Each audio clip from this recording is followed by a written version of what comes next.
This is perfect for the San Jose Sharks as Mike Grier is looking to make moves come this offseason. One name, a former Shark, has surfaced in terms of a perfect target for the team. A guy that's played with Macklin Celebrini and right before getting traded had lots of great time with Will Smith. Could very well be on his way back to the San Jose Sharks this summer on a pretty small deal. We have to talk about the odds of Mikael Granlund coming back to San Jose and how it represents something even bigger for the San Jose Sharks. All that coming up on this episode of Sharks Digest. But before we get into it, guys, quick reminder, 66% of you watching this video have not hit that subscribe button. We got San Jose Sharks content coming all off season long. The draft's going to be a big night, and if you want to stay up to date, this is the spot to be. Mark, first off, want to give credit, of course, to Spencer Lazary there. We'll link the article down below so you can have a full read of it, but this got us thinking, right? Saw this come up today. I'm like, this is something I think I want to talk about. Shout out to Spencer, check it out. But he basically says the San Jose Sharks could benefit from bringing Mikael Granlund back this summer. He was a key part of their lineup last season before being traded to the Stars with Cody Ceci. Best part, his contract's expiring, which means if he hits the open market, there's a real shot at a reunion. Now, Mark, before we dive into the cap stuff here and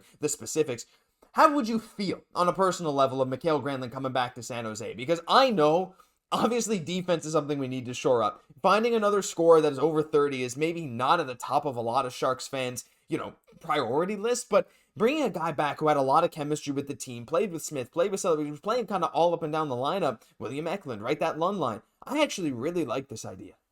I mean, bringing a familiar face back, someone that this team loved. We've seen the young guys really look up. The Lund line looked great when playing together. Well, as good as you can look on the Sharks team, yes, the defense you need to prioritize, but with the cap raising, you can go out and spend some extra money. We're going to have a boatload of money to spend this offseason going in. I mean, what is that, 45 million almost? This is a team that can go out, bring a veteran, a familiar face. He can help this team. He can help grow. And Josh, we'll touch on it later, but there is a possibility you can bring this guy in and still move them in the near future for more draft capital. I mean, I don't see any negative on bringing Granlund back, and I do think it's something the Sharks and his camp will look at. The only negative I would maybe see is if there was some kind of long term attached to it, but at this point, I don't really see that being the case. Now, Granlund's had, I don't know if I want to say career resurgence. I mean, he was traded a bit between Nashville and Pittsburgh. He didn't have a great time in Pittsburgh, but 60 points and then 45 points with the Sharks in 69 and 52 games. Like, he was so good here. Like, he was so unbelievably good. The team's top player, putting up those points. I mean, Celebrini, but like Granlund was really that number one go-to guy in a lot of games, and that's what got him traded. Got a nice package back from San Jose. But again, this comes from Scotia Stats, just a little projection of Granlund's next contract with some comparable contracts to other guys. Now, ultimately, they have him at 3 years at 5.5 per. I honestly think that might even be high, right? Like, again, the cap going up, he might demand that, but it wouldn't shock me to see him sign for a little less. The term, though, is, again, with that limit, right? 33 years old. I wouldn't want Granlund for anything more than 3 years, but if he's willing to accept it, Mark, I mean, look, there's a lot of spots that we have to fill in this lineup. Again, we got some young prospects coming up, of course. Yeah, guys like Musty, guys like Chernyshov, and whoever goes second. Maybe it'll be a forward in Michael Misa. Maybe it'll be a defenseman in Matthew Schaefer. Who knows? Probably one of those two guys, but regardless, this forward core needs to be built out. Now, we don't have every single name possible here. We did have Colin Graff put in there, slotted in the third line wing, keeping Eklund, Celebrini, Toffoli. But Mark, like, what I like too is Granlund had a lot of chemistry with Will Smith just those few games before Granlund got traded. I think they had about 100 minutes together this season. Then with, I think it was Zetterlund as well before he got moved.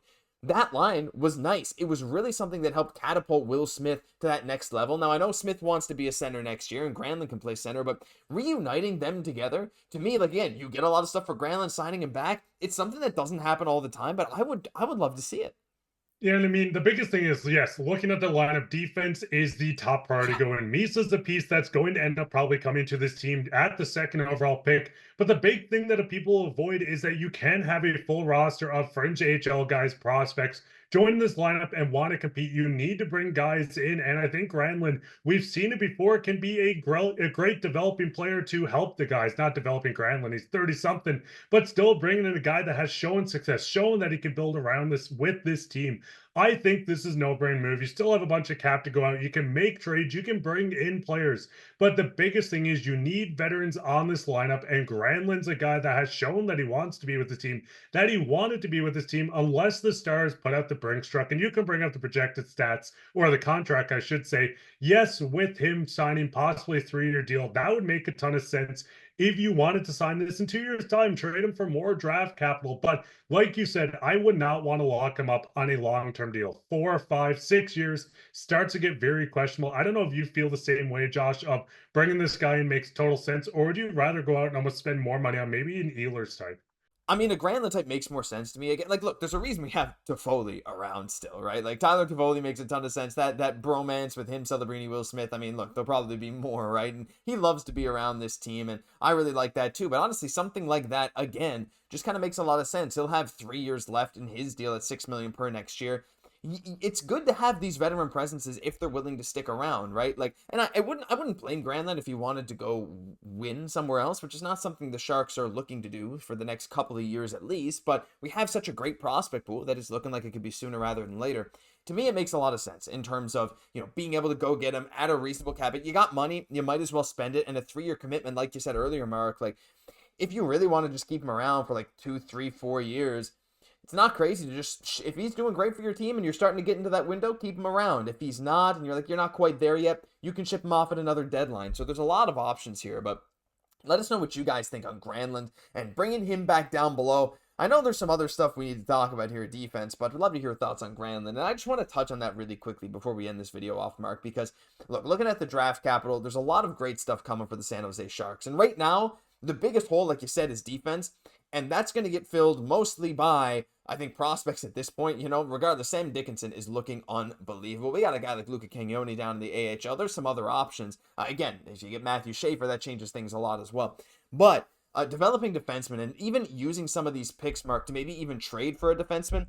This, not the main topic of this video. Leave your input on this down below, fans. But like, again, I think right now, looking at the outlook, at least in the draft, looking at who we got coming up in the system, while getting forwards is important, I think getting a defenseman is probably not going to be as hard as maybe it seems for other teams, just sheerly because of, again, that top level prospect we have in Dickinson and the draft capital and even some other young guys that we could use in a potential move.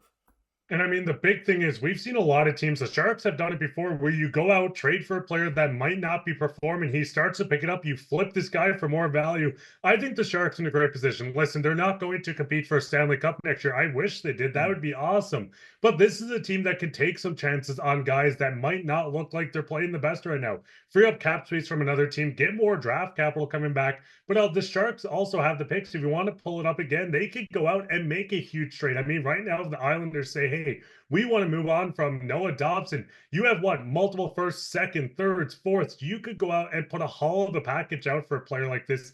I think you can prioritize some forwards in the draft, in the draft and in free agency. But I think the Sharks are in a great position to almost add at multiple positions with their weaponized cap space they have. Yeah, there's a lot of choices the Sharks have going forward, and that's the biggest thing. Like, the malleability of this roster, we can change things, we can bring people in, we can send them out, we can bring in young guys, we could sign a veteran who's a good scorer, or maybe a veteran physical defenseman to help the team, or a star defenseman you can go trade for. There's so many different options, and there's no like one path towards being a contender right now. And that's what I think is so fun about this, because I think this is going to be predictable and unpredictable in the best ways this offseason. Whoever we get it to is kind of out of our hands. It's the Islanders' choice, but we have other picks we can play with. Dangle, free agency. It's going to be a lot of fun. But leave your thoughts on all this stuff down below, because that'll do it for this episode of Sharks Digest. Hey, while you're down there, just check if you've hit that free subscribe button, because we have Sharks content coming all off season long. I'm Josh Gosse, my co-host, Mark Pye.